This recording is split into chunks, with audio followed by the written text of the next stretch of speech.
y ayudarnos a organizar este evento, a Eduardo, que forma parte del programa de Derechos Humanos de la universidad y que ha mostrado mucho interés en ayudarnos. Probando. Hola.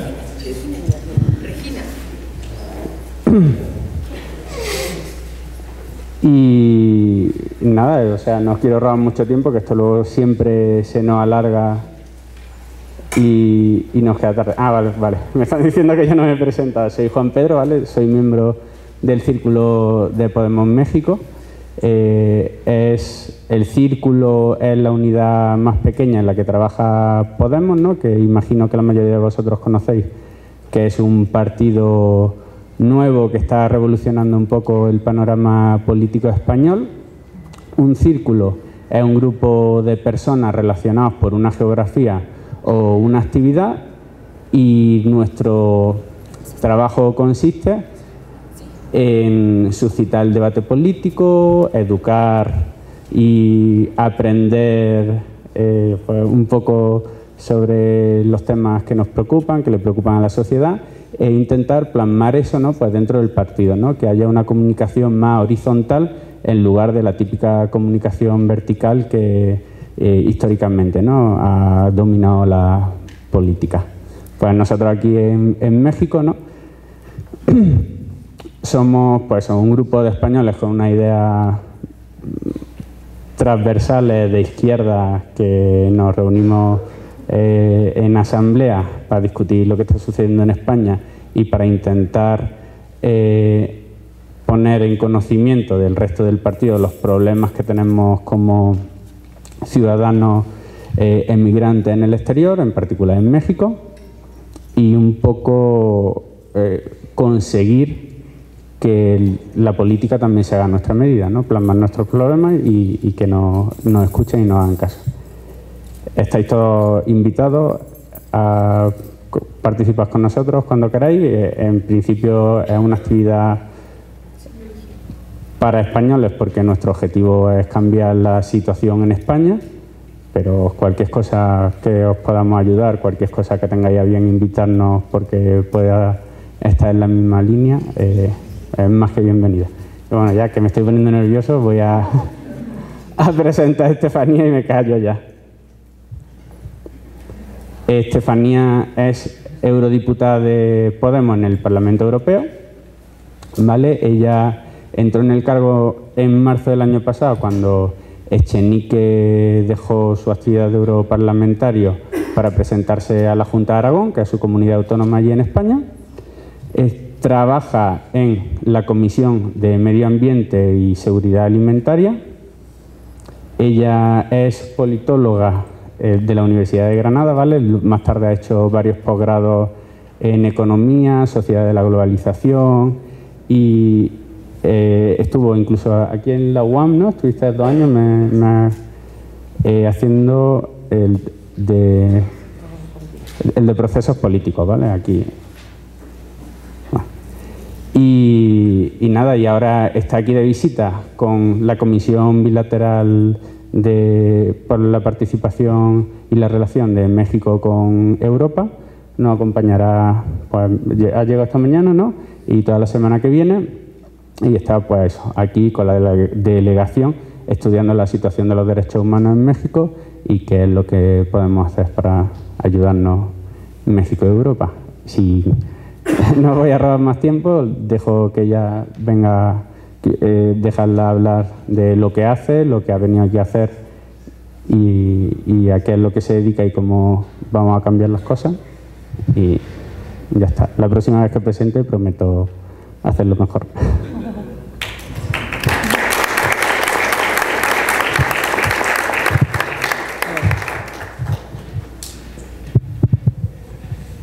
Es que el micro... ¿Se me oye bien? Sí, ¿no? Bueno, buenas tardes a todas y a todos.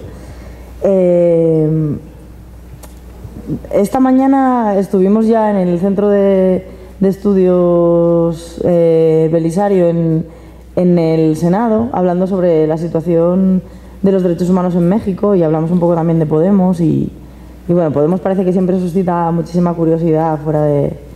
En España también, ¿no? Pero fuera de las fronteras estatales es como que todo el mundo está mirando a Podemos con curiosidad y un poco también con respeto y incluso con admiración, ¿no? Entonces yo había pensado que voy a hablar un poquito de la evolución de Podemos en el tiempo, por si hay gente que desconoce cuáles han sido los orígenes o cuál ha sido el planteamiento político de Podemos. Un poco os voy a hablar del papel que estamos desempeñando desde el Parlamento Europeo, cuál es nuestro papel y el del equipo que trabaja conmigo en Europa, en medio ambiente y en agricultura y desarrollo rural. Y luego os hablaré un poco también de qué es lo que venimos a hacer aquí a la delegación entre Unión Europea y México para que salga una especie de declaración de intenciones que luego ya matizaremos más en el contenido. Voy a tratar de ser breve porque lo que me interesaba era que después hubiera una especie de diálogo, de preguntas, para que, bueno, a ver en qué os puedo ayudar en vuestras, seguramente, inquietudes que tengáis o dudas, preguntas con respecto a cómo está la situación en España o qué es lo que es Podemos finalmente o hacia dónde va Podemos o qué es lo que pretende Podemos, ¿no? Bueno, Podemos nació hace 2 años, somos un bebé grande ya, un bebé que está a punto de empezar la primera etapa de la infancia primeriza, ¿no? Hicimos 2 años hace muy poquito tiempo. Podemos nació a partir de un grupo de gente que estaba pensando desde hacía rato que se abría un ciclo político nuevo y que ese ciclo político iniciaba con las elecciones europeas del año 2014 y se entendió que era un ciclo político nuevo y determinante porque había una ventana de oportunidad abierta en la política española, ¿no? Porque mucha gente, a raíz del 15M en el año 2011, que también sucedió aquí en México porque tuvo repercusión también fuera de las propias fronteras, en mucha gente que estaba aquí desplazada, no solo en este país, sino en otros muchos, la gente salió a la calle, salió indignada porque ya no se sentía representada por unas élites políticas que estaban haciendo más política y más uso de instituciones para las élites económicas que para la ciudadanía. Salimos a la calle a decir que no nos representaban y en aquel momento pues nos lanzaron el órdago de, bueno, pues como no representamos, a ver si os presentáis a las elecciones. Yo aquí voy a colocar una anécdota. Tengo un amigo, compañero, Emilio León, que es diputado del Parlamento asturiano, es el portavoz. Emilio León es una de las personas que más luchó por en contra de la estafa de las preferentes. Bueno, lo vivió en primera persona total, fue portavoz en su día en la calle defendiendo a la gente que había sido estafada por las preferentes. Y en aquel momento en la calle, una de las protestas vinculadas a esta cuestión, se acercó un senador asturiano, un congresista asturiano, y le dijo: es que es muy fácil hablar como habláis vosotros, porque desde esa posición se ve como muy sencillo tomar decisiones, pero bueno, no es tan fácil hacer política y si creéis que es tan fácil, presentaos a las elecciones. Y Emilio León, pues hoy es diputado. Cuando él se presentó a las primarias, grabó un vídeo dedicándoselo a este señor y le dijo: es Isidro Fernández Rozada, este señor se llama así, y Emilio le decía en el vídeo: Isidro, me presento. Y hoy Emilio pues está siendo la voz de todos, de nosotros y de nosotras en el Parlamento, ¿no? Esto como anécdota, pero creo que es significativo. El 15M significó muchas cosas para mucha gente, para gente que estaba cansada, pero que también tenía energía. Estaba cansada de que nos estafaran y estaba cansada de no sentirse representada por los de arriba, ¿no? Salimos a la calle, dijimos bastantes cosas y empezamos a pensar en modos diferentes de organizarnos. Y entonces ahí una serie de gente se dio cuenta de que realmente había un sujeto político nuevo en la calle que quería otra cosa, que estaba reclamando otra cosa por parte de las instituciones. Y ese sujeto político se transformó en distintas mareas ciudadanas: la marea verde de la educación, la marea blanca por la sanidad pública, también el movimiento Stop Desahucios en torno a la paz, la plataforma por la vivienda. Ahí empezaron a surgir líderes en colectivo, líderes múltiples, ¿no? En distintas en distintos aspectos de esas marchas. Una de ellas fue, por ejemplo, Ada Colau, que yo soy alcaldesa de Barcelona. Y bueno, para mí otro sería Emilio, que aunque no sea mediáticamente tan conocido, pues para mí es alguien bastante especial en muchos sentidos, ¿no? Así se abrió una etapa diferente en la política española que no podemos analizar ahora sin pensar en ella, no podemos pensar en Podemos ahora sin mirar la vista atrás al 15M. Nosotros entendemos que estamos viviendo un proceso de transición que inició con el 15M y que Podemos solo vino a canalizar esa indignación colectiva que había en la calle, ¿no? Nace Podemos en febrero. Al principio creo que no se lo tomaron como muy en serio, que pensaron que iba a ser hacer un poco de cosquillas al régimen del 78, pero resultó que finalmente fue otra cosa. Nos presentamos unos cuantos a las primarias de las europeas más que nada para probar esa hipótesis que estábamos manejando, que era que una indignación colectiva y de mayoría social en la ciudadanía española estaba poniendo a prueba a unas instituciones y a unos partidos políticos tradicionales que ya no les representaban.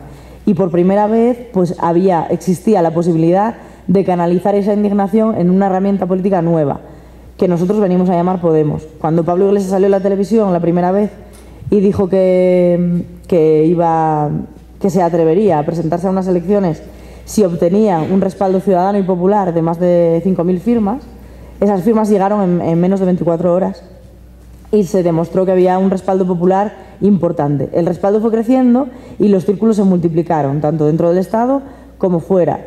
El movimiento siguió creciendo y al final, con muy poco dinero, solamente con la contribución de la gente y un trabajo incansable de muchísima gente en los distintos territorios, conseguimos 1.200.000 votos en las europeas, con 3 meses de vida.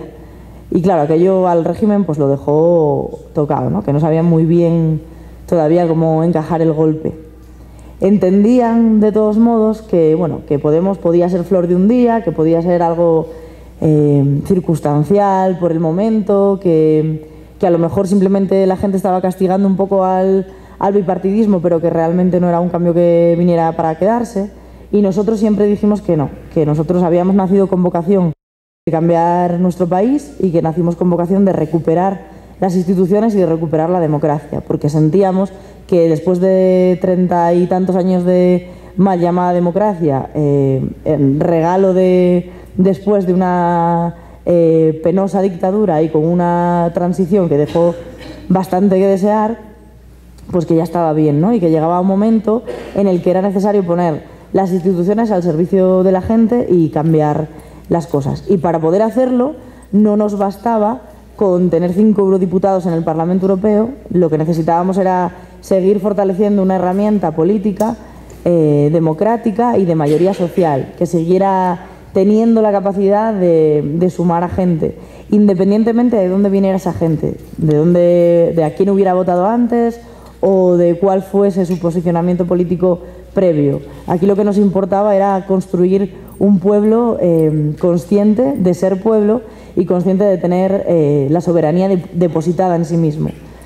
Entonces pasaron las europeas y seguimos creciendo y seguimos trabajando y llegó Vista Alegre en noviembre de 2014 y nació la herramienta política de manera formal después de muchísimo debate, de muchísimas semanas y de una asamblea interminable. Llegaron unos documentos organizativos que, bueno, consiguieron seguir encauzando el movimiento popular y la herramienta política, ¿no? Este documento organizativo o estos documentos organizativos pues acabaron de plasmar esa indignación y acabaron de convertir en algo real y en una maquinaria electoral que necesitábamos en el medio plazo, que era Podemos, y de fortalecerla. Desde Vista Alegre hasta hoy nos ha pasado de todo, hemos sufrido muchísimo, porque quien haya estado en Podemos durante todo este tiempo sabe de sobra que ha sido muy duro y muy difícil. Hemos aprendido a hacer las cosas a golpe de cometer errores muchas veces, hemos ido corriendo mientras nos atábamos los zapatos y entonces nos caíamos y nos volvíamos a levantar. Decíamos, lo hicimos mal y al día siguiente había que reflexionar sobre por qué lo habíamos hecho mal y volver a pensar otra vez en darle la vuelta para poder mejorar mañana. mientras que el régimen completo nos miraba como diciendo, a ver a dónde va esta gente con esta, ¿no?, con toda la cantidad de sensibilidad encontrada que tienen, pero, y con las ganas también, ¿no?, pero a ver a dónde van a llegar y hasta dónde son capaces de llegar, ¿no? Y bueno, lo bueno llegó finalmente con las candidaturas de Unidad Popular en los ayuntamientos y con las autonómicas, donde conseguimos unos resultados espectaculares y conseguimos recuperar la ciudad de Madrid, la ciudad de Barcelona, la de Santiago de Compostela, Cádiz, La Coruña, Zaragoza, muchas ciudades en el territorio estatal, poner a Ada Colau de alcaldesa de Barcelona, que es particularmente pues llena de orgullo a cualquiera que haya visto a Ada pues en la calle defendiendo a la gente que se quedaba sin casa, ¿no? Sucedió esto en mayo de 2015 y de repente el régimen ya no nos tomaba como tampoco en serio, nos empezaba a tomar más en serio y entonces llegaron los ataques indiscriminados.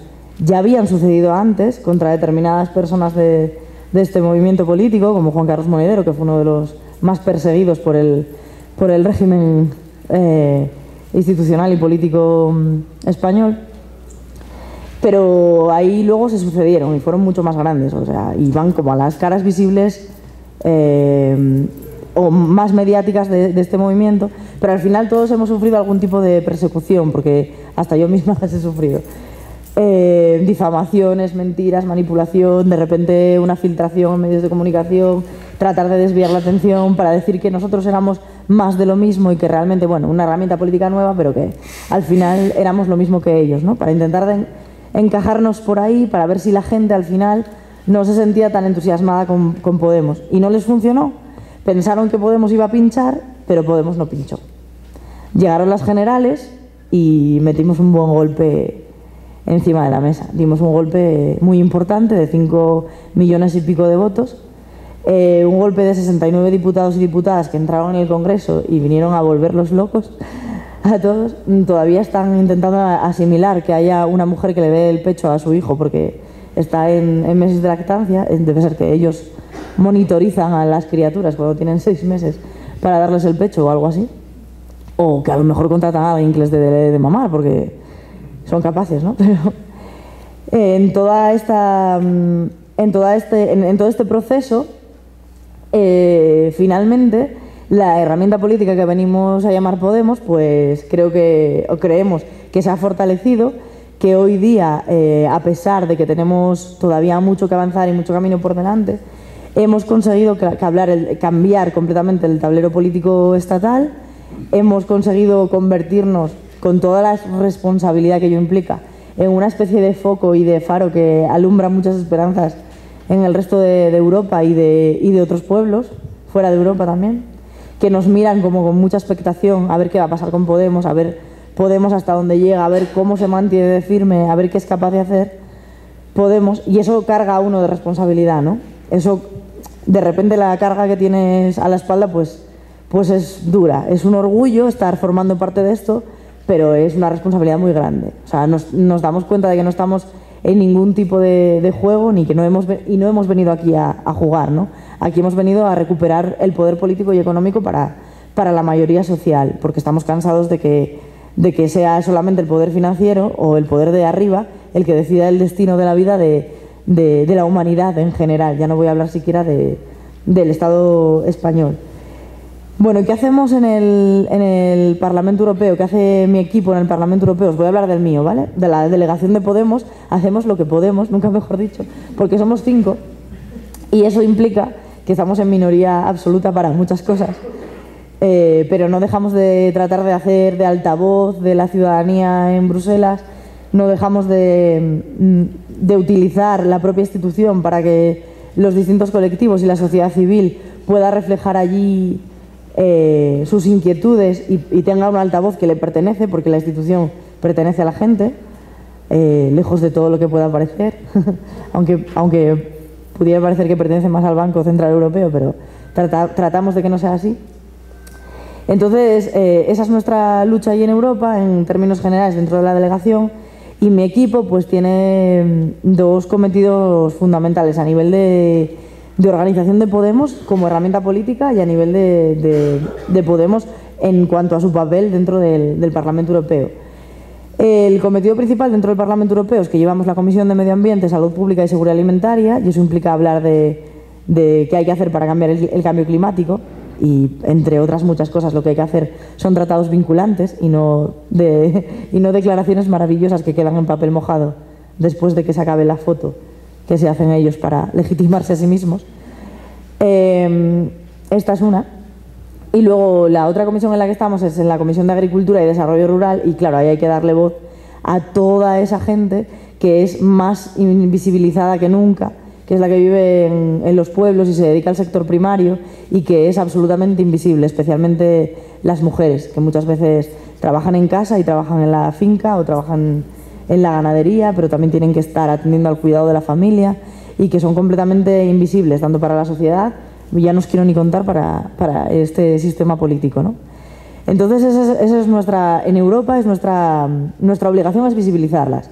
Y a nivel de organización política, como entendemos que Europa es un paso previo y que desde Europa pues está difícil cambiar las cosas, para que nos vamos a engañar, pues tratamos de darle encaje y de darle fuerza y contenido a este discurso desde dentro de la organización política que llamamos Podemos, ¿no? Desde esta herramienta. Como yo soy de pueblo, soy de un pueblo que se llama Cudillero, del norte de Asturias, vamos, de la costa. Soy hija de pescaderos, mis padres están vinculados completamente al sector primario. Eso significa que yo, pues, he mamado o he bebido directamente de lo que significa depender directa o indirectamente del sector primario para comer en casa, ¿no?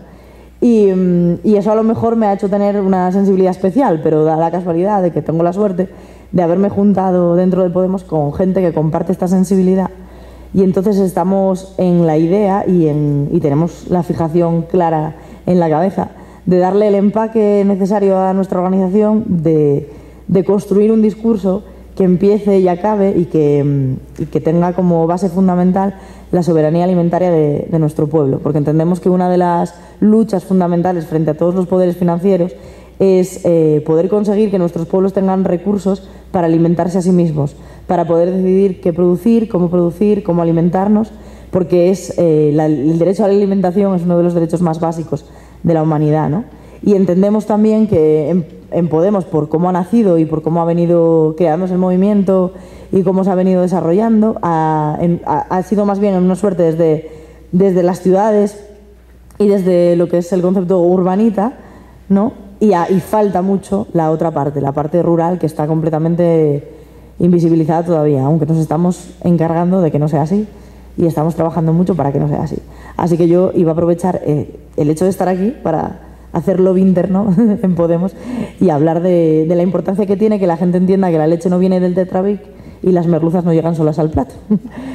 Que hay mucha gente que se dedica al sector primario, que está siendo castigada y que además es la principal perjudicada de los tratados de libre comercio, precisamente que se aprueban por arriba de espaldas a la ciudadanía, porque son los principales despojados, ¿no? Al final son los que más salen perdiendo, los que trabajan en el terreno y los que trabajan con la tierra o con los recursos naturales. Entonces, estamos en esto, hasta aquí, ¿no? Estamos en esta construcción interna, y dentro del trabajo que hago en el Parlamento Europeo, pues estoy en la delegación de las relaciones entre la Unión Europea y México, y me ha tocado venir aquí, yo encantada de la vida, porque estudié en la UAM, viví 2 años aquí y adoro este país. Y lo siento como hermano en todos los sentidos, ¿no? Tengo muy buenos amigos aquí, tengo, vamos, una relación absolutamente de fraternidad con este país. Entonces me duele mucho México y me duele mucho lo que está sufriendo México. Así que para mí es un honor ir a poder decirle a Peña Nieto, si me dejan, 4 cosas dentro de un par de días. Como de que se supone que vamos a tener una audiencia con él, entonces aprovecharé para decirle cosas que normalmente no se le pueden decir. Pero yo voy a tener esa suerte. Es una suerte porque parece que, aunque no vaya a servir para muchísimo, pero por lo menos a ver si hacemos que se mueva un poco la cosa. Nuestra postura en este sentido, en cuanto a los derechos humanos aquí en México, pues nos parece escandaloso que a nivel de discurso oficial no se vaya a conseguir realmente que se diga que la situación es alarmante, porque lo que seguramente que se vaya a decir es que la situación de derechos humanos no es perfecta. Esa frase yo la he visto leída en el briefing de la intencionalidad de la delegación, que está copada por la mayoría del Grupo Parlamentario Popular Europeo y que de hecho dice literalmente eso, ¿no? La situación de los derechos humanos en México no es perfecta. 26.000 desaparecidos, más de la mitad en la legislatura de Peña Nieto, y la situación de los derechos humanos no es perfecta. Vale, pues si esto no es perfecto, que me expliquen qué es, ¿no?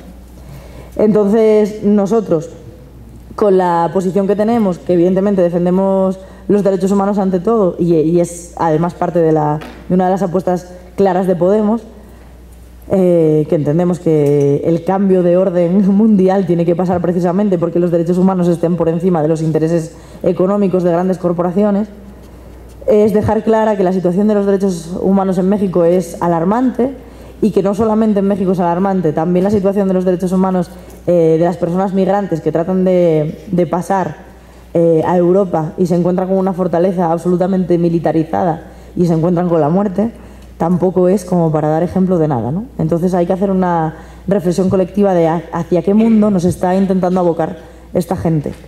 Entonces, frente a ese mundo al que nos está intentando abocar esta gente, nosotros lo que proponemos es justamente lo contrario, ¿no? Es decir, hace falta tejer redes de solidaridad y de fraternidad entre los distintos pueblos, hace falta conquistar el poder político porque sin él va a ser muy difícil cambiar las cosas, y aprovechar que haya determinadas agendas como la de los Objetivos de Desarrollo del Milenio, que marca una Agenda 2030, donde por primera vez se habla de pobreza, se habla de cambio climático, se habla de igualdad de las mujeres, aunque sean meras palabras, pero se habla por primera vez en un mismo documento de todo eso, y es una oportunidad para quienes defendemos un orden diferente de las cosas, es una oportunidad para que no perdamos de vista que lo que tenemos que hacer ahora es aprovechar esta oportunidad, para que no solamente se queden en declaraciones vagas, sino para obligar a los estados a que tengan voluntad política real.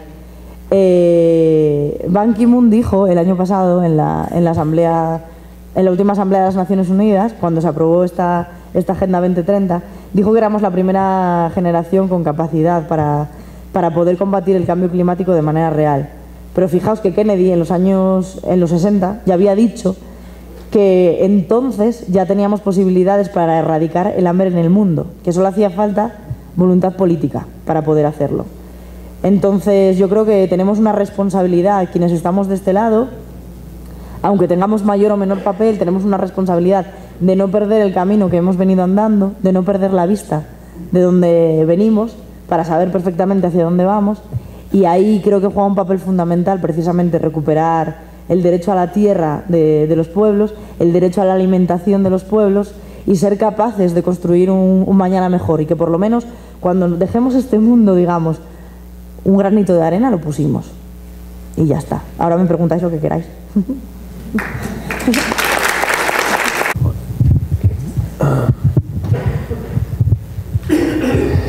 Lo primero es darle las gracias a la eurodiputada de Podemos, Estefanía Torres, por estar aquí con nosotros. La Universidad Autónoma de la Ciudad de México y el Programa de Derechos Humanos en particular se engalanan con la presencia suya aquí, así que muchísimas gracias por escogernos, por estar aquí con nosotros hoy. Lo segundo es que yo tengo una pregunta, pero más que una pregunta es una petición. Usted entiende, tiene la sensibilidad para saber lo que está pasando en el terreno de los derechos humanos en México. Son esos 26.000 o 28.000 desaparecidos que están marcando territorio hueco en este país. Los 43 de Ayotzinapa dentro de ellos, de esos 26.000 que nos duelen en el corazón, que son estudiantes que nos siguen haciendo falta. Los 180.000 o 200.000 asesinados desde que se inició la guerra contra el narcotráfico en este país, son demasiados.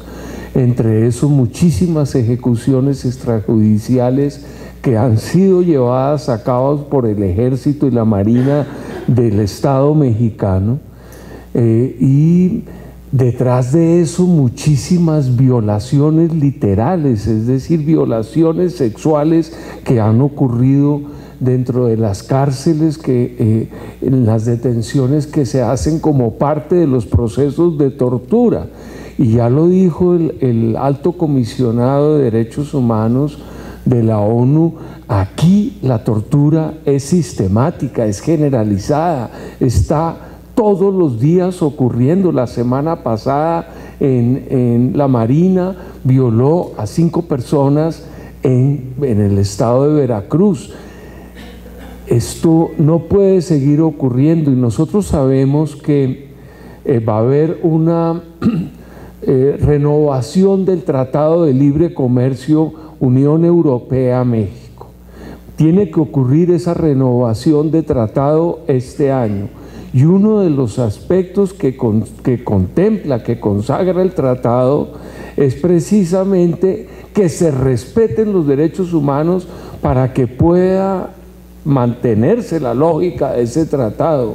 Cuando se está produciendo este nivel de violaciones, lo que nosotros pedimos, rogamos y gritamos por todos los medios es que se rompa el tratado, que se acabe el tratado de libre comercio entre México y la Unión Europea, porque es la única forma que este gobierno puede sentir que el mundo los está mirando, que hay conciencia internacional de que lo que está ocurriendo en México no lo aguantamos. La desaparición forzada de personas no es una casualidad, es una política de Estado, es una política del gobierno mexicano contra el pueblo de México, y necesitamos urgentemente que los diputados en Europa todos se pellizquen. No puede seguir ocurriendo un comercio como si aquí no pasara nada. Perdónenme, pero la verdad es que es muy grave esta situación y nosotros le agradecemos inmensamente que se acerque con nosotros, pero yo sé que la petición del pueblo de México hoy es, por favor, acaben con ese tratado. Gracias. Porque ha puesto de nuevo en la discusión lo que significa construir experiencias alternativas en la realidad, más allá de los sueños, que también son importantes, y entonces nos ha metido a discutir. Y usted seguramente ya lo vive, porque lo viven en España, no estamos al tanto de esto, pero aquí también se vive. Si Podemos no es más que otra expresión socialdemócrata, o en el peor de los casos inclusive neoliberal. Todos son iguales, luego hay ese tipo de planteamientos. Y lo que yo aprecio, y por ahí van las preguntas, es que en el contexto específico, que siempre es importante, de Europa, no queda duda de que Podemos es un proyecto no solamente radical, sino es una fuerza política popular alternativa.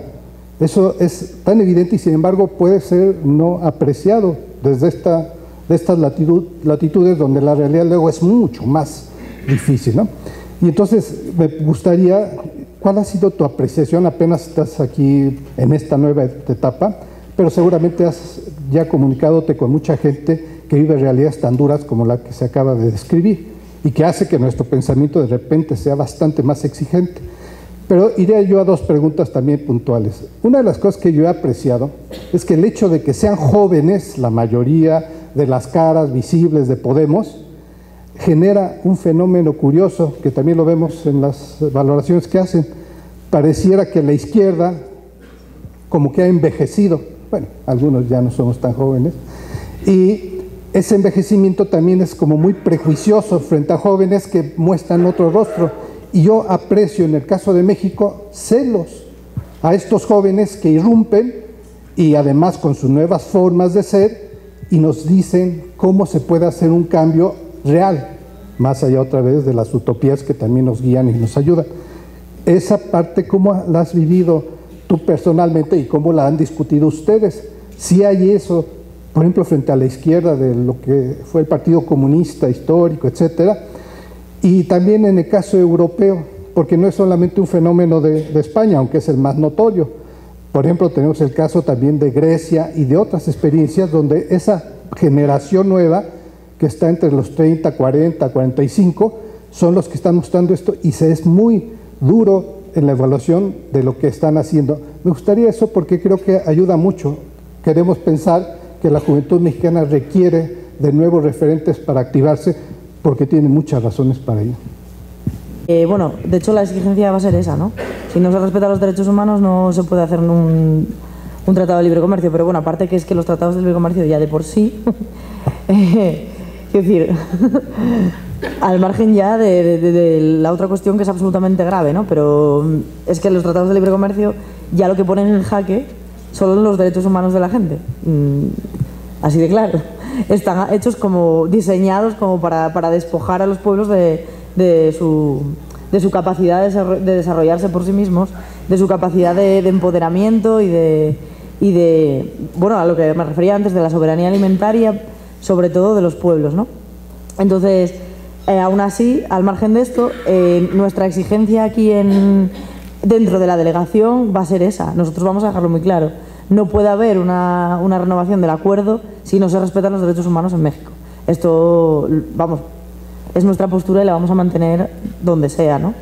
Lo malo es que no somos pocos, porque de mi grupo político estoy aquí yo sola, imagínate, solo estoy yo. Entonces va a ser complicado que el acuerdo que salga de, digamos, que la declaración que salga de la delegación sea firme o clara en este sentido, pero nosotros vamos a colocar el discurso, a tratar de hacerlo por todos los medios, de que no puede haber una renovación con un comercial, con un Estado que no respeta los derechos humanos y que no está haciendo nada por una cosa que no hemos dicho y que, bueno, que lo hemos dicho pero un poco por alto, por una cosa que además no es solamente el propio terror, ¿no? Y lo que está sucediendo, no es la propia violación de los derechos humanos, es la recuperación de la memoria de las víctimas, ¿no? Algo que es la dignificación de la gente que ya no está.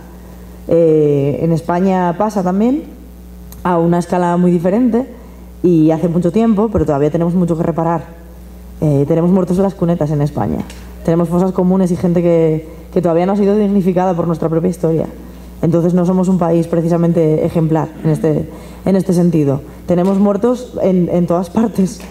Y en ese sentido creo que parte de la tarea nuestra, de Podemos y de cualquiera que quiera luchar por la dignificación de la humanidad, es precisamente esa, ¿no? Recuperar la memoria de quienes, por defender la democracia y los derechos humanos en distintos contextos, pues perdieron la vida y tuvieron que sufrir todas las terribles consecuencias de las torturas y de las desapariciones, etcétera, ¿no? En cuanto a los tratados concretos, yo te puedo hablar de los que conozco más, que son los que tienen que ver con Europa, que firma Europa y Estados Unidos, los que están ahora negociándose y que hay mucha gente movilizada para tratar de paralizarlos. Uno de ellos es el TTIP, que es el que está provocando más movilización social, que hemos conseguido colar en determinados medios de comunicación, aunque lo nombran muy por alto, que tratamos de informar muchísimo a la ciudadanía con respecto a este tratado. Vale, este tratado lo que trata, valga la redundancia, de hacer es de equiparar una de las cuestiones es equiparar los estándares de calidad de la alimentación, por ejemplo, de Estados Unidos a la de Europa a la de Estados Unidos. Eso quiere decir que un pollo que ha sido criado en una granja estadounidense se va a poder vender de la misma manera que un pollo de granja que se cría como una rosa en cualquier granja española, ¿no? Y al final van a tener que competir nuestros productores con unos precios de ganga total que vengan de muy lejos. Por ejemplo, en Asturias, yo soy asturiana, hay un montón de quesos con denominación de origen. Somos la tierra de los 40 quesos propios. Vale, si el TTIP entra en vigor, seguramente desaparezcan nuestras queserías artesanales y tradicionales porque no van a poder competir con los estándares de calidad de Estados Unidos. Y eso va a significar que vamos a perder soberanía. Entonces, lo que está detrás de estos tratados comerciales es lo que decía. Finalmente se ponen en jaque los derechos humanos de la gente, porque cuando se pone en jaque que un pueblo pueda decidir cómo alimentarse y qué producir, se está poniendo en jaque el derecho de ese propio pueblo a desarrollarse de manera integral y se pone en jaque el derecho de cualquiera a tener una vida que merezca la pena ser vivida, ¿no? Que es lo que finalmente se trata de esto, ¿no? De que tengamos una vida que merezca la pena ser vivida. lo que está pasando con Podemos, que está movilizando a la izquierda a nivel europeo y mundial, digamos, ¿no? Que está mirándonos y que eso nos carga de responsabilidad a nosotros también. Cada vez se siente más la responsabilidad, porque, por ejemplo, yo una de las cosas que siento mucho es que cada vez que voy a un sitio diferente, sobre todo si no estoy en el Estado siento esa responsabilidad con la ciudadanía española, porque evidentemente es como la directa, o sea, son mis jefes, digamos, ¿no? El pueblo español, ¿no? Pero cuando te vas afuera y ves esta expectación y esta curiosidad y esta incluso admiración, digamos, por lo que está pasando allí, la responsabilidad se hace mayor.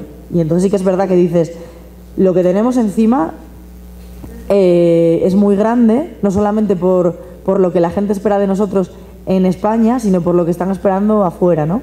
Porque se supone que si esto sale bien, si conseguimos hacer algo que cambie las cosas, pues va a ser algo muy positivo. Y si se nos va este tren, pues seguramente sea una de las últimas oportunidades que tengamos para poder trastocar las cosas. En cuanto a lo de que somos jóvenes, yo creo que ha influido mucho en muchas cosas para movilizar a parte de la izquierda el hecho de que seamos jóvenes y de determinada generación, porque casi todos nos movemos casi todos somos nacidos entre el 78 y el 80 y pico, ¿no? Yo nací en el 82, por ejemplo.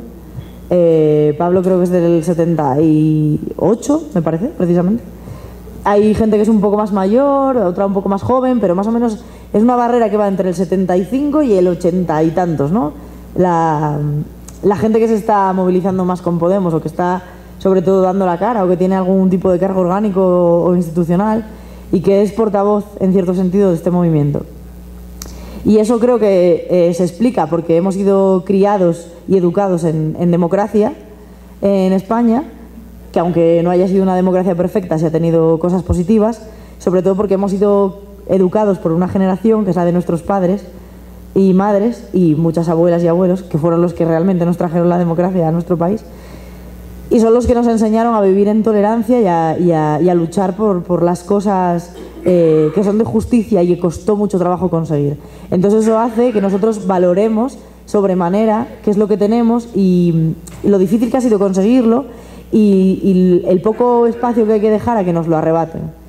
Eso creo que ha sido lo que ha propiciado mucho el movimiento del 15M, aunque en el 15M había gente de todo tipo en las plazas y en Podemos también la hay, pero creo que hay una especie como de vanguardia que sí que es verdad que se sitúa en esta generación, ¿no?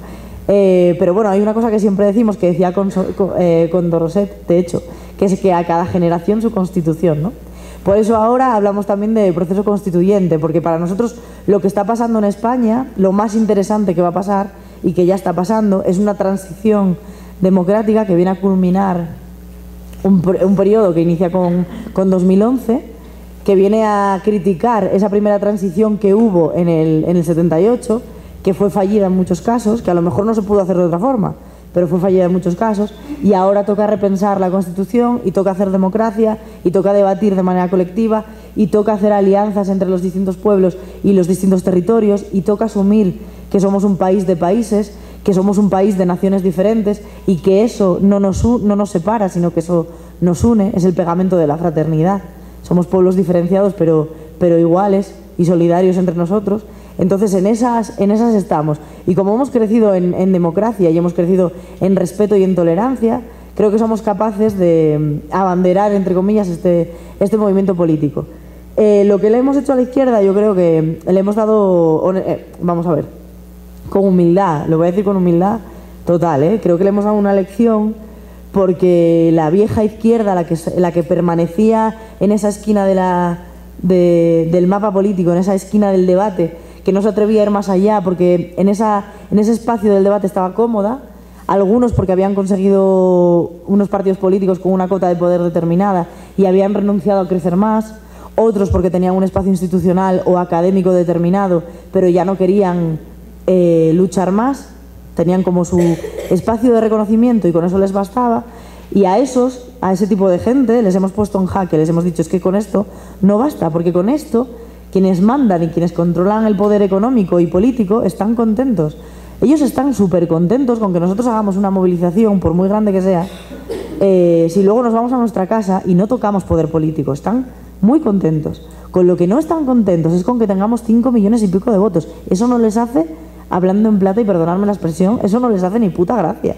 Eso es lo que les da miedo, que tengamos 5 millones y pico de votos. Eso sí, lo otro, nuestras banderas y nuestras historias, aunque sean importantes para nosotros, aunque realmente siempre nos van a vincular en un sentido emotivo, porque a mí me vinculan muchas cosas emotivas de la izquierda tradicional, soy de izquierdas de toda mi vida, durante toda mi vida he sido militante de izquierdas y claro que hay cosas que me motivan de la izquierda y que seguirán conmoviéndome, pero entiendo que muchas veces no son suficientes como para llegar a una mayoría social que es necesaria, que es todo nuestro pueblo, para conseguir que ese pueblo sea el que les dé miedo a los de arriba. Y en esa construcción de pueblo y en esa construcción de soberanía no sobra nadie. Y es lo que nosotros decimos siempre. No basta con andar dando lecciones. O sea, la izquierda estaba como muy acostumbrada a dar lecciones desde su cuota de poder, o desde su... de poder entre comillas, o desde su espacio político que era reducido y era el de la esquinita, desde esa esquina de su casa, a dar lecciones de lo pura que era y de lo maravillosa que era, ¿no? Desde ahí. Pero es que desde ahí tú no vas a cambiar el mundo. O sea, tú tienes que salir de tu esquina de confort. Tienes que dar un paso más allá y tienes que atreverte y renunciar a determinadas cosas y asumir que para ganar una revolución hace falta ganar un pueblo y que aquí hace falta construir pueblo y construir soberanía popular al final, ¿no? Creo que respondí con eso, ¿no? En cuanto a la última, mujeres desaparecidas, pues... estoy completamente de acuerdo, es decir, las mujeres somos las grandes invisibilizadas de la historia, en todos los sentidos. Cuando una mujer es maltratada, cuesta mucho trabajo que eso se vea. En España hay un trabajo continuo alrededor de todos los fenómenos de violencia machista que vivimos, que son muchos y muy graves, y eso fue lo que provocó un poco la movilización de Ni Una Menos de noviembre del año pasado. Pero nos queda muchísimo trabajo por hacer, porque nosotras mismas nos frustramos viendo cómo ves titulares en la prensa de una mujer que ha sido asesinada por su pareja y de repente aparece el típico titular frívolo y absolutamente deshumanizado que dice, es que se murió. No se murió, perdóname, la mataron. O sea, ¿cómo que se murió? O sea, no se muere de un hachazo en la cabeza, ha sido asesinada. Vamos a empezar a llamar a las cosas por su nombre. Y eso es muy complicado y hace falta mucho trabajo colectivo, y en esta posición de construir pueblo, porque esto es una herramienta electoral, pero también es una herramienta de construcción popular de pueblo, de un pueblo emancipado, hace falta que esa construcción sea feminista, sea de género, y donde estemos nosotras representadas de una vez por todas, como lo que son, ¿no? Sujetos políticos de pleno derecho, las mujeres. ¿Más? Felicito a Estefanía Torres, le agradezco su presencia aquí en México. Ojalá que la diputada nos acompañe de nuevo pronto por acá. Y quiero hacerle pues unas 2 preguntitas. ¿A qué le atribuyen ustedes el éxito de Podemos? Porque realmente es una organización muy joven, 2 años apenas, y ya son famosos en el mundo entero y lo seguimos siempre, y pues queremos seguir su método.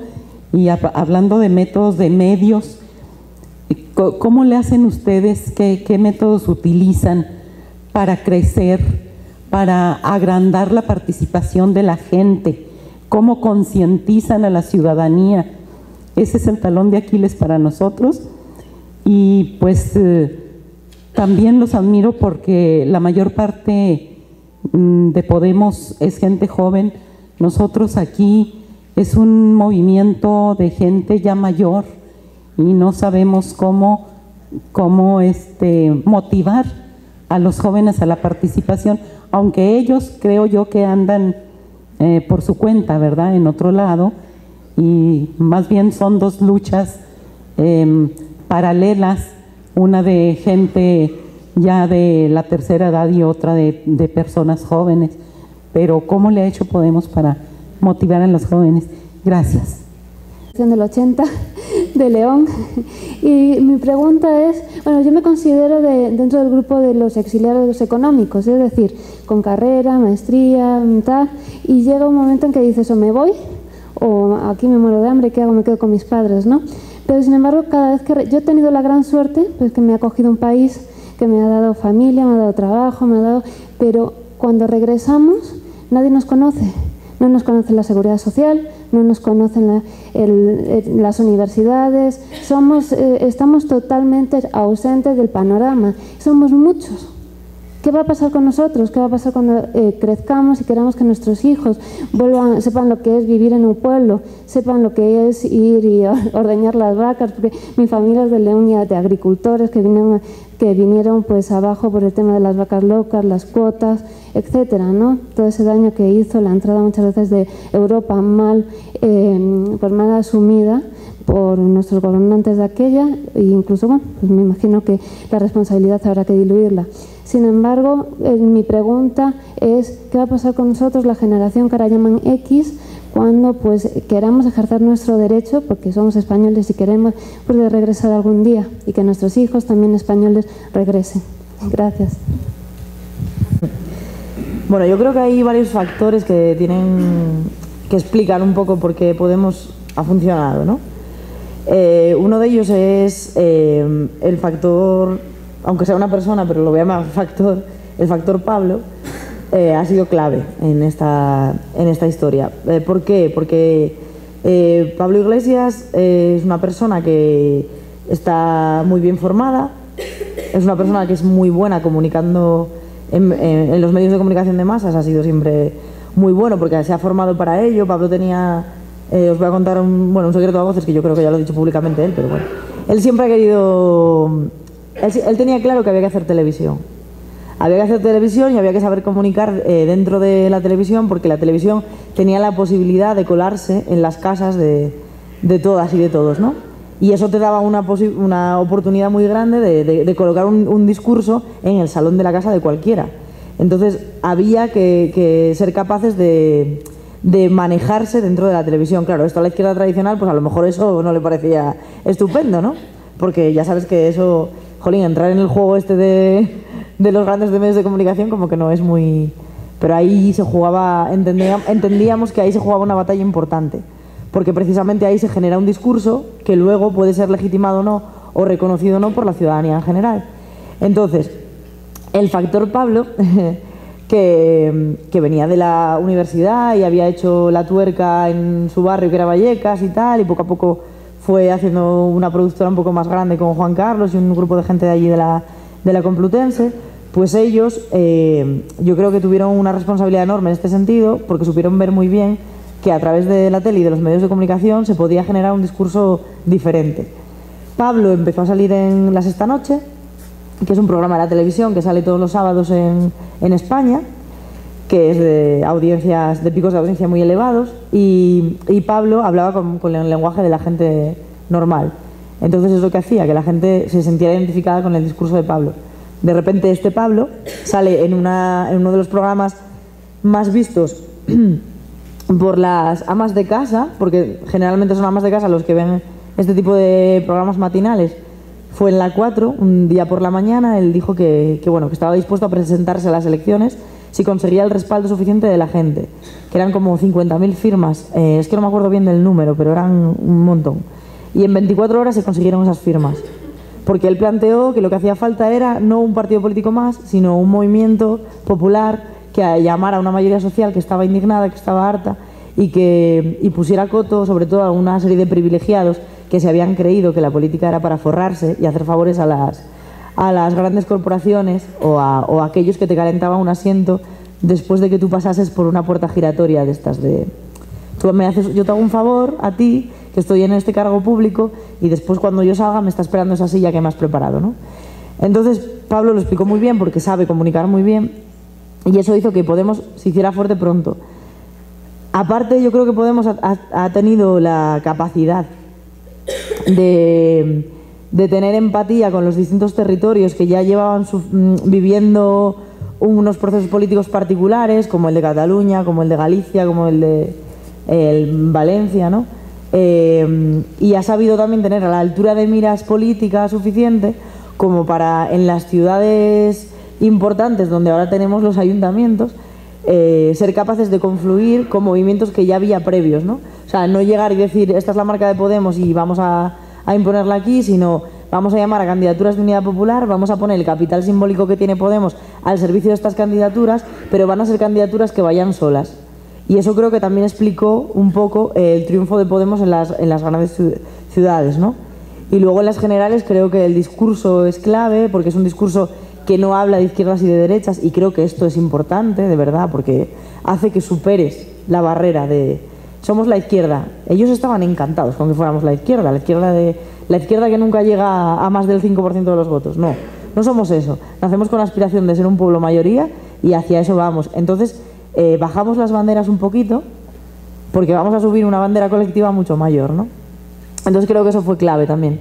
Fue clave que nos bajáramos los privilegios de la clase política en general, es decir, los cargos públicos de Podemos cobramos 3 salarios mínimos españoles, que son en euros unos 1.800 euros al mes, y eso hace que, por ejemplo, los eurodiputados cobran mensualmente, tienen una nómina de 6.000 euros, nosotros cobramos 1.800, bueno, en realidad son 2.200 por el prorrateo que hay de 14 pagas, que nosotros tenemos 12, entonces por eso es. En España son 14, las prorrateamos y quedan así.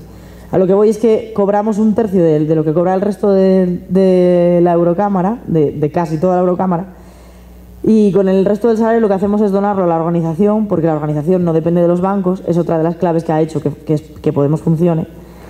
Y con la otra parte lo que hacemos es donarlo a una fundación que se llama Impulsa, que a su vez financia proyectos de tipo social, proyectos a los que pueda aspirar cualquier ciudadano, es decir, cualquier colectivo que tenga un proyecto social determinado en cualquier localidad, lo presenta a Impulsa a los concursos que salen cada X meses, y ahí la ciudadanía luego tiene la capacidad de votar y de decidir qué proyecto va a recibir un premio Impulsa. Con ese dinero sale de nuestros salarios, ¿no? Del salario de los cargos públicos que donamos. Ahí, ¿no? Eso lo explica por una parte.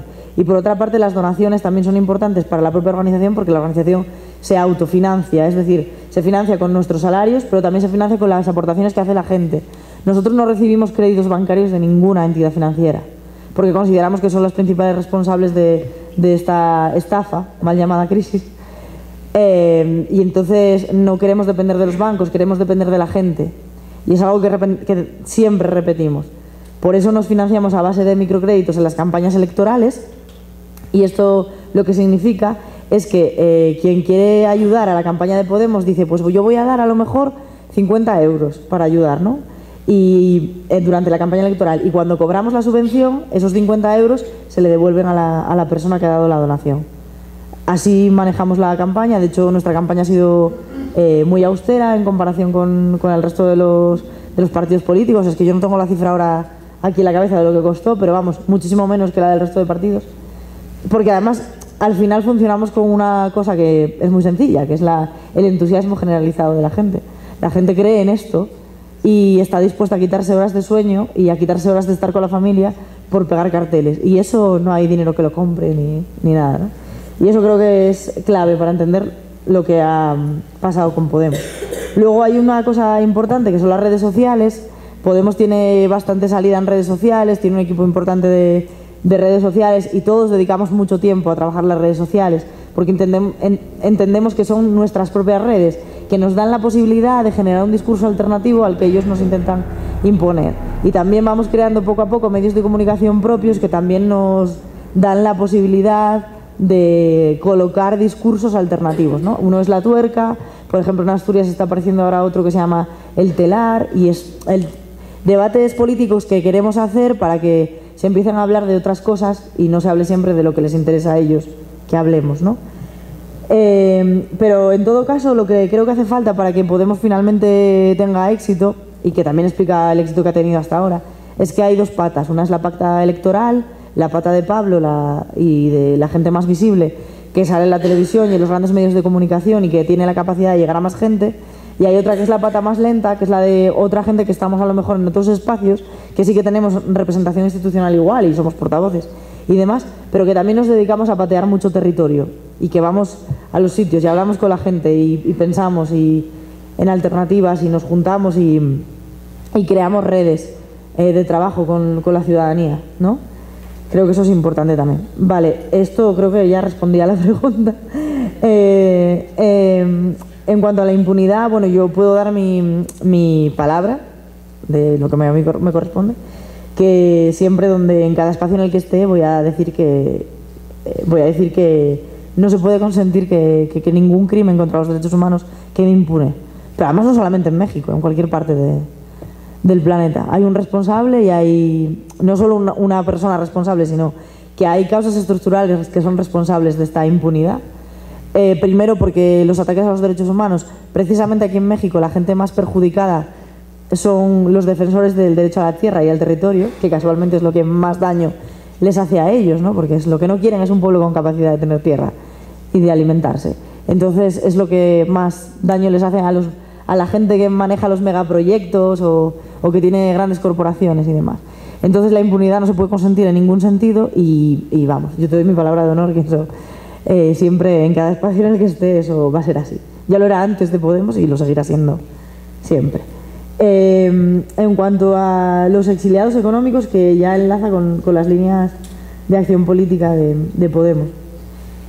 Bueno, a ver, nosotros hicimos un programa bastante, ambicioso dentro de lo que cabe, dentro de lo que se pudo, porque el programa se hizo de una manera colectiva muy amplia y además yo no participé en esta parte del programa, pero conozco un poco de qué fue el tema, porque me tocó presentar, entre comillas, esta parte del programa en París, como una de las ciudades donde había muchos exiliados españoles viviendo allí.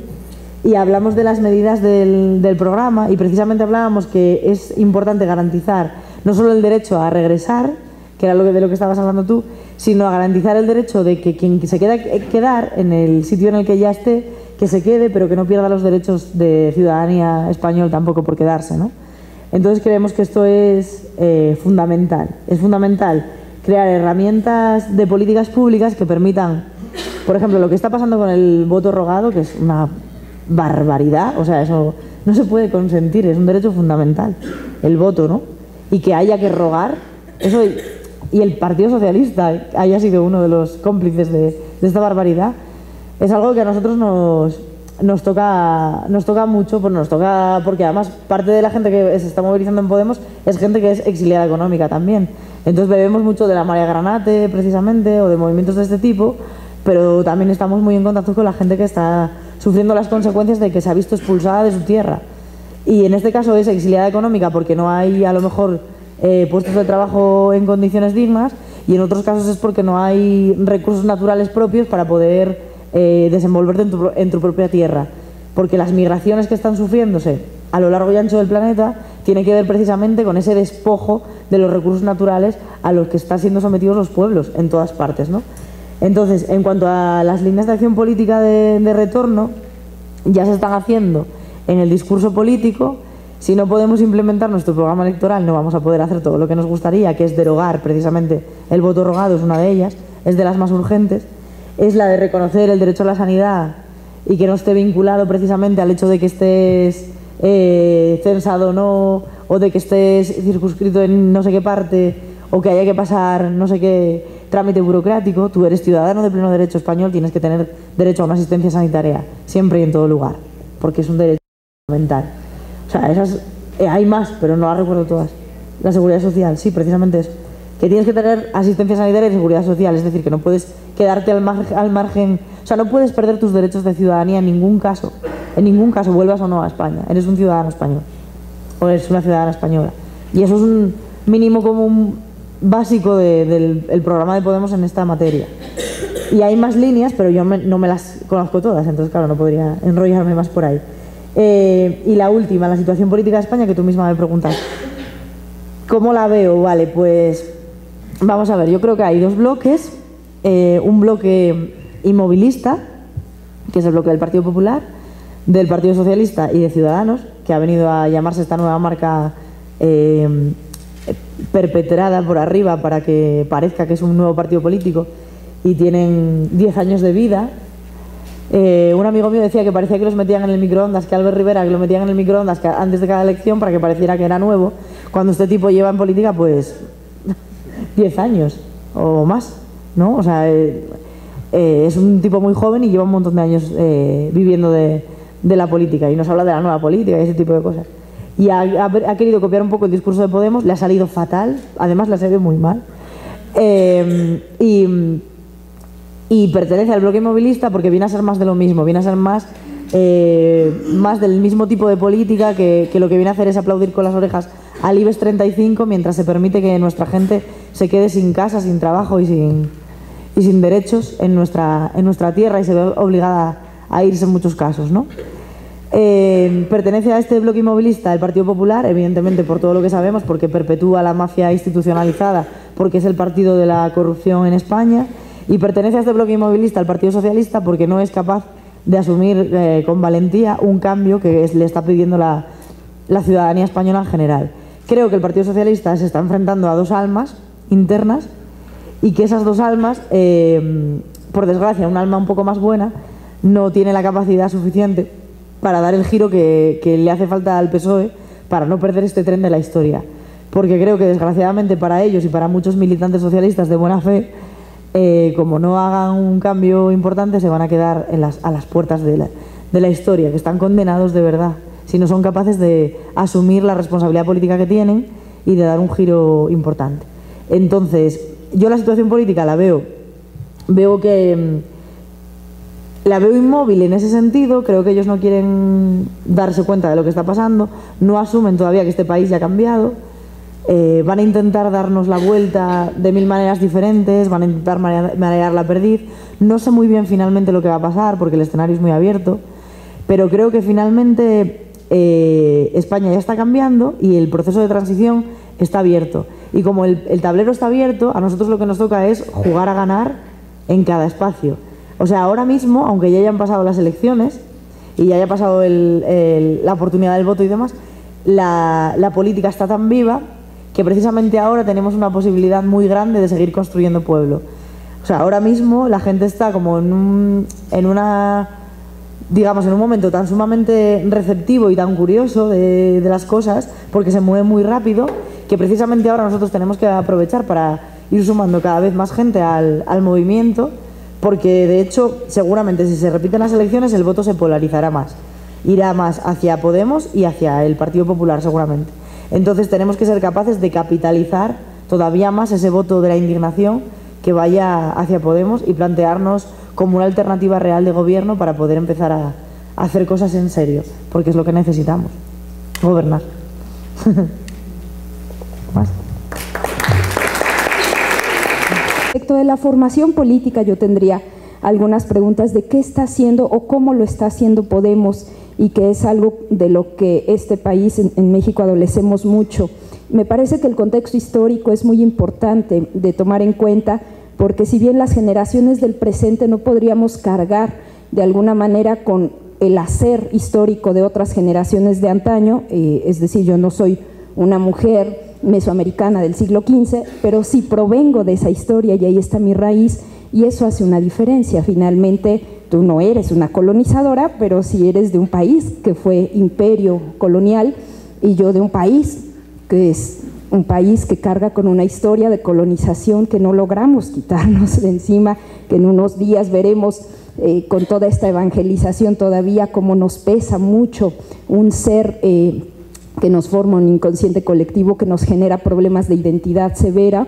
No son vecinos de los Estados Unidos geográficamente pegaditos, que nos crea toda una historia también de querer formar parte de ese primer mundo a través de un tratado que más bien se nos impone con las manos atadas y que nos genera severos problemas, pero que también nos hermana geográficamente con ellos, con una América Latina a la que me parece a mí México le da la espalda en un acto de arrogancia histórica, y que ahora que volteamos a la historia llevan 10, 15 años intentando un ser epistemológico que les da una cosmovisión distinta y hacen un esfuerzo digno de reconocer, como en Uruguay con Pepe Mujica, en el Brasil de Lula y hoy de Dilma, la Bolivia de Evo, tan plausible, etcétera, y que nosotros no tenemos todo eso.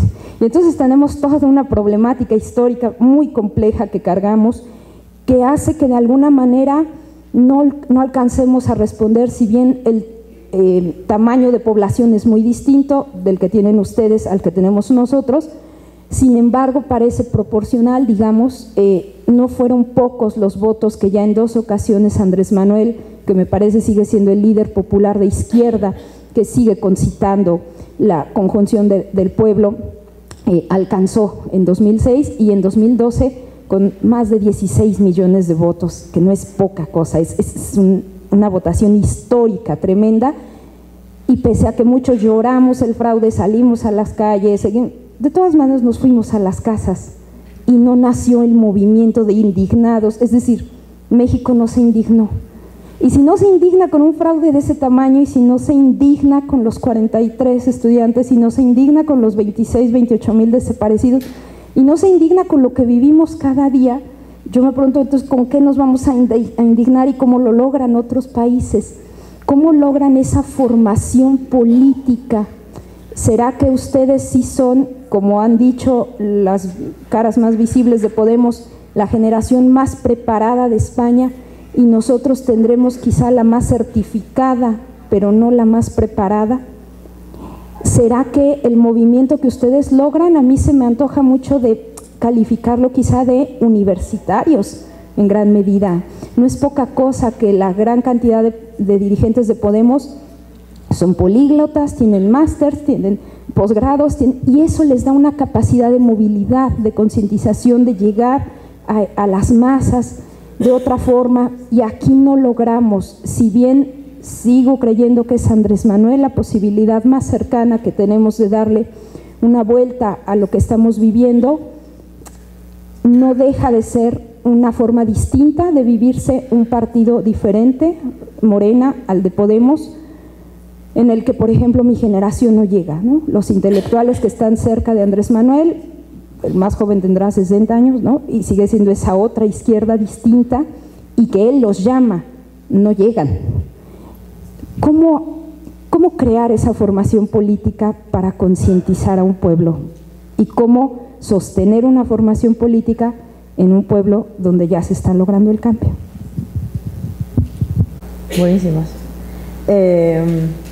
Vamos a ver, sobre el papel, entre lo que se aprueba en papel de las políticas, voy a hablar de Europa porque es lo que más conozco, ¿vale?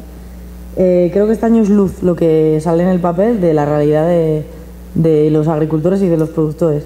La PAC en concreto es la política agraria común, que es europea, y la mayoría de los hilos y de los entresijos de la PAC vienen de Europa, y a los Estados miembros se les deja, como mucho, aprobar reglamentos determinados, y a lo mejor te queda algún resquicio para a nivel autonómico, que es el más cercano al ciudadano junto con el local, poder tratar de regularizar la agricultura, la ganadería y demás, ¿no?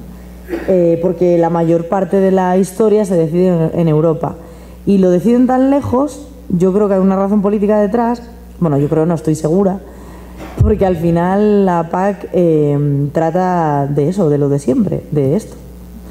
Entonces, claro, si tienes la capacidad de controlar burocráticamente y de una manera muy alejada del pueblo una gran política económica como esta, que además es la que más presupuesto lleva de la Unión Europea, la política agraria común, pues tienes muchas posibilidades de despojar al pueblo de poder manejarla por sí mismo, ¿no?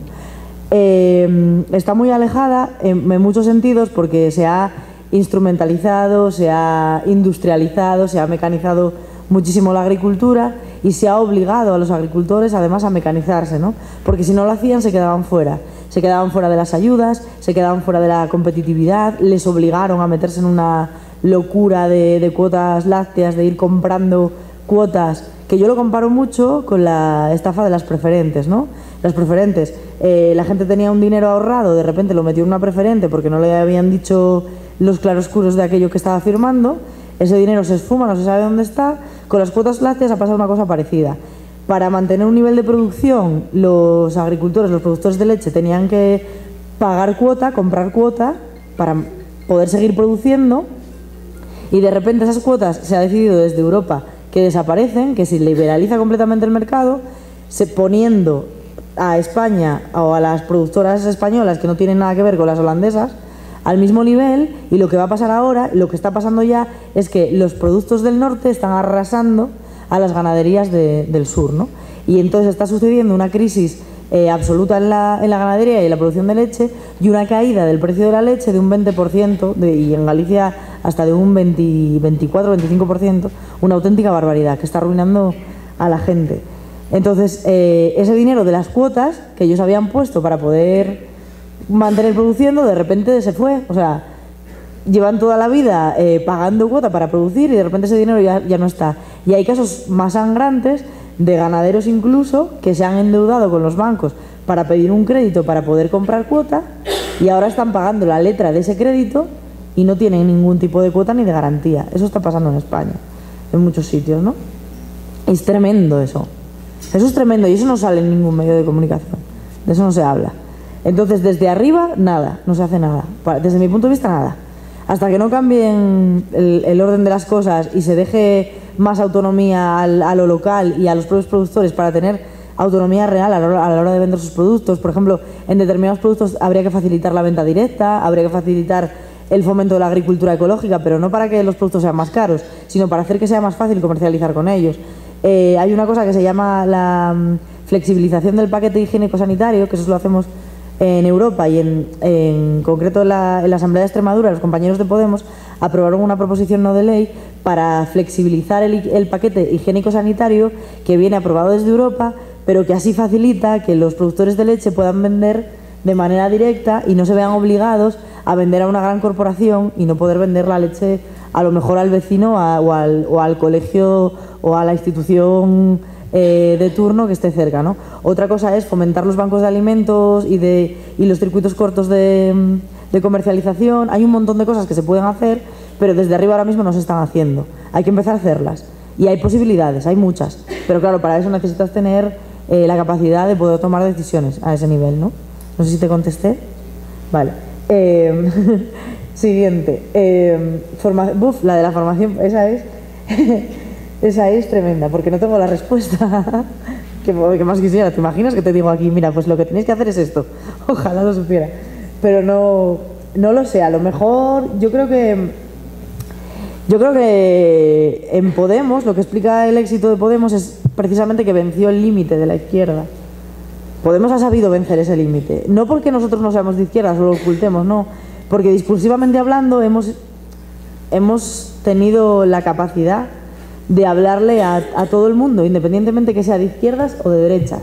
Entonces hay determinados símbolos que a lo mejor, si ya están adscritos a una izquierda determinada, ya no llaman a la mayoría de la población. Entonces hay que pensar qué símbolos podrían funcionar en México para llamar a la mayoría del pueblo mexicano. Por ahí, ¿no?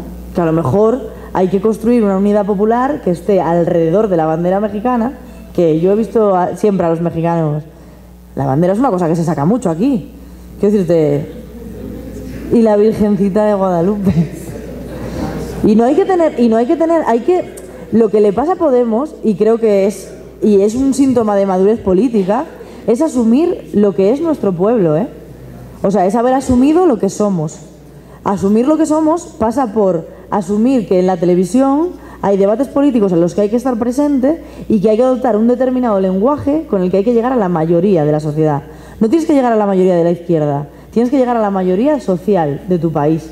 Y eso implica, pues a lo mejor, asumir a la Virgencita de Guadalupe. Pues claro que sí. ¿Y qué problema hay? Claro, es que es un símbolo. Es un símbolo total para México, ¿no? Esa sería una, pero bueno, hay que darle vueltas. Y eso no significa que tú dejes de ser lo que eres, o que dejes de... o que vayas con... No estoy hablando de ir con la Virgen aquí puesta, ¿no? Pero no de criminalizar... No criminalizar, pero no de hablarle a la gente como con... Es que la izquierda tradicionalmente, y no digo que lo haya hecho la mexicana, pero tradicionalmente lo hemos hecho siempre, como mirar por encima del hombro a quienes no tenían la misma formación política que nosotros. Pues porque a lo mejor no tienen las herramientas, o a lo mejor no han tenido la capacidad, o a lo mejor no han tenido la posibilidad de poder estudiar como nosotros, o de poder tener debates políticos como los nuestros, ¿no? Pero eso no nos da ni, por supuesto, el derecho de mirarles como por encima, ¿no? Ni tampoco nos da la posibilidad de ganar ninguna batalla política si no entendemos que sin esa gente no ganamos. Esa gente es necesaria para ganar. O sea, necesitas conseguir el apoyo político de la mayoría del pueblo, en este caso del pueblo mexicano. Y para conseguir la mayoría del pueblo mexicano tienes que asumir al pueblo de México, a los valores del pueblo de México, y conseguir construir un discurso que sea patriótico también, porque además México es muy patriótico para muchas cosas, y además es que lo es. O sea, no, en este caso más que España, que nosotros la bandera nos cuesta, a nosotros sacarla es horrible, vamos, o sea. Entonces nos costó asumir lo de... Y por ejemplo, cuando pasó lo de la... Estoy aquí escupiendo ideas un poco a lo loco, pero cuando pasó lo del Mundial de Fútbol y la Roja, que se empezó a llamar la Roja, la selección, y ganó el Mundial y no sé qué, ahí como que empezamos a darnos cuenta nosotros mismos de que no pasaba nada desde la izquierda de Podemos, desde esta gente que estaba aquí, empezamos a darnos cuenta de que no pasaba nada por asumir la bandera española y hablar de patria como estamos hablando nosotros. A la izquierda española tradicionalmente hablar de patria era una cosa que le costaba muchísimo, que no hablaba de patria. ¿Por qué no? Porque se asociaba a la rojigualda de toda la vida, que venía del régimen franquista, que no podía ser, y de repente pues entendimos que no, que a lo mejor había que hablar de patria, que estaba bien ya de regalarles a ellos un concepto que era de mayoría social. Que si hablábamos nosotros de patria, la patria era la nuestra, porque la patria es la gente, la patria no es la bandera solamente, la patria es la gente, ¿no? Y la patria no es llevar una bandera enorme y luego tener el dinero en Suiza o estar estafando a la ciudadanía, la patria es otra cosa. Entonces, reformulando ese concepto, también eso nos ayudó mucho a llegar a la mayoría social. Yo creo que aquí en México hay determinados símbolos a los que a lo mejor, y no digo que haya que hacerlo, pero a lo mejor hay que pensar que igual sí lo hay que hacer. Es decir, si quieres conseguir una herramienta popular que llegue a la mayoría de la ciudadanía, a la mayoría del pueblo de México, necesitas atreverte. Y muchas veces tienes que bajar tus banderas y a lo mejor subir otras que llamen a la mayoría. Y lo dejo como reflexión, que no sé si tendré esta... o sea, será acertada o no, pero es que da para mucho eso. Lo que estamos haciendo nosotros de formación política... hay una cosa que se llama la Universidad de Podemos, que es itinerante y va dando cursos en distintas ciudades españolas. Hay otra cosa que se llama el Instituto 25M, que es una publicación también de corte teórico-político y que es para formar a la gente más militante y demás, y que entendemos que esto es un proceso de largo recorrido. Y luego hay una cosa que, bueno, desde mi equipo queremos hacer también, que es tratar de llevar a todos los pueblos. Bueno, queremos hacer una especie de... Tenemos un proyecto de hacer una oficina móvil, no sé si saldrá o no, que es para tratar de acercar el Parlamento Europeo sobre todo a los agricultores y a los ganaderos de todo el territorio, ¿no? De movernos por los pueblos para que de verdad la institución se acerque a la gente. No siempre es fácil llevar a la gente a Europa por el trabajo que realizan, porque no pueden moverse, aunque tú les pagues todos los gastos. No es una cuestión económica, muchas veces es una cuestión de compatibilidad de horarios, ¿no? Entonces estamos tratando de hacer una especie de oficina móvil que permita que haya debates sobre la actual política agraria común, que repensemos colectivamente en cómo modificarla, que pensemos también en cómo construir un discurso político que sume a la mayoría también del pueblo, también de lo rural y del campo, que es fundamental, y que a lo mejor empezamos con esto y acabamos con la Escuela Libre de Enseñanza de la Segunda República, o sea... Entonces, hay mucho trabajo por delante. Nosotros entendemos que lo que estamos haciendo es fundar un pueblo, que se dieron circunstancias de empezar a fundarlo y que hay 5 millones y pico de votos que ya son parte de ese nuevo pueblo, de ese nuevo sujeto político que ya se siente como empoderado en parte, pero que eso hay que seguir fortaleciéndolo. Hay que darle formación política a esos 5 millones, pero también hay que continuar creciendo. Y lo hacemos con toda la valentía, asumiendo que tenemos que tener siempre un discurso de mayoría, ¿no? Hasta ahí es lo que estamos haciendo y lo que nos queda por delante. Luego, lo del referéndum, las últimas dos fueron muy parecidas, porque fueron sobre el referéndum de Tsipras. Se habló de si había un límite de en Europa para seguir luchando. Bueno, a ver, Grecia y España están en situaciones diferentes, porque España es la cuarta economía de Europa. No tiene la misma situación que Grecia. Eso hay que decirlo, porque no la capacidad para negociar el repago de la deuda o la redistribución de la deuda, etcétera, la reestructuración de la deuda, va a ser diferente en el caso español, porque nuestra economía, de momento, no está tan perjudicada como la griega, ¿no? Yo no estoy de acuerdo con lo que has dicho de Tsipras. Yo no creo que Tsipras le haya dado la espalda al pueblo. Yo creo que Tsipras asumió la responsabilidad de una decisión que tomó. Él fue hasta el final, convocó un referéndum, con ese resultado del referéndum fue a Europa, con ese resultado del referéndum intentó seguir negociando y no pudo, y tuvo que claudicar y tuvo que decirle al pueblo: mira, no soy capaz de hacer lo que os prometí, así que yo dimito y convoco elecciones. No he visto a ningún representante político que haya tenido las narices de hacer lo que ha hecho Tsipras. O sea, porque, quiero decir, a lo mejor se podría haber hecho mejor, pues tal vez. Yo no soy presidenta de Grecia y no me quiero ni imaginar la dificultad por la que ha tenido que pasar el gobierno griego. No es fácil asumir un cambio político de tal calado para un pueblo que está sufriendo tanto, y no es fácil tener que decidir entre dar de comer hoy a la gente o mantener al pueblo atado a una dependencia durante más tiempo del exterior, ¿no? Entonces, en esa tesitura creo que es muy complicado juzgar la decisión política tomada por Tsipras, sobre todo desde fuera y sin tener responsabilidad política en este sentido, ¿eh? Para mí es algo que, honestamente, y lo digo porque a lo mejor mañana nos vemos en una, no en una similar, porque son dos países diferentes, pero a mí no me gustaría que a la mínima de cambio alguien que es un aliado y un hermano y una fuerza fraterna sea capaz de decir que es que yo le he dado la espalda a mi pueblo cuando he intentado mantener la postura y el tipo hasta el final, y además soy capaz de dimitir y para que el pueblo diga si realmente he sido o no honesto con mi pueblo. Y cuando el pueblo griego vuelve a elegir a Tsipras como presidente, creo que queda claro que Tsipras ha estado a la altura de las circunstancias en este sentido, y creo que ha sido muy, muy valiente. Esto es una opinión personal y creo que es compartida por la mayor parte de la gente que está en Podemos, aunque no todo el mundo lo comparte, pero por ejemplo Pablo sí piensa exactamente lo mismo que estoy diciendo aquí yo. Lo último, para que no nos quedemos con la amargura de Tsipras. Creo que España tiene una situación política muy distinta, como digo, a la de Grecia, una situación económica muy diferente a la de Grecia. Tú hablabas antes de Los Chicos del Maíz, la canción una de las canciones, El miedo va a cambiar de bando. Me acuerdo que el videoclip del miedo va a cambiar de bando, de hecho sale Pablo en una de las partes, en la tuerca ahí, presentando la tuerca, sale.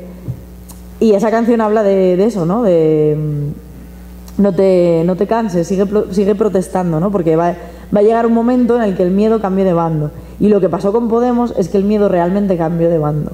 Cuando llegaron las elecciones europeas, al principio no nos tomaron en serio, pensaron que éramos un grupito a lo mejor que flor de un día, como os dije antes. Cuando llegaron los ayuntamientos del cambio ya no les hacía tanta gracia eso de perder el Ayuntamiento de Madrid. A Manuela Carmena la tienen frita porque, claro, ella los tiene fritos a ellos. Entonces, no la tienen muy, muy bien vista. Y ahí el miedo empezó a moverse. Pero cuando han entrado los 69 compañeros en el Congreso de los Diputados y aquello ha cambiado en todos los sentidos, ahí ya sí que podemos decir que el miedo ya está de su lado por primera vez en muchísimos años. Y que ahora es nuestro pueblo el que está relativamente tranquilo, porque es verdad que sigue sufriendo mucho las consecuencias de la crisis y que eso no se nos olvida, pero está lleno de esperanzas. Y que ahora tenemos la esperanza de este lado, el miedo está de aquel, y nosotros tenemos un pueblo por fundar y creo que tenemos muchas posibilidades de salir a ganar en las siguientes etapas electorales que haya y en las siguientes contiendas, porque lo que tenemos que construir es un futuro común y sobre todo que sea solidario a nivel internacional y que se base en la fraternidad entre los pueblos, porque sin eso no vamos a conseguir tampoco una transformación real de las cosas. Y ya está.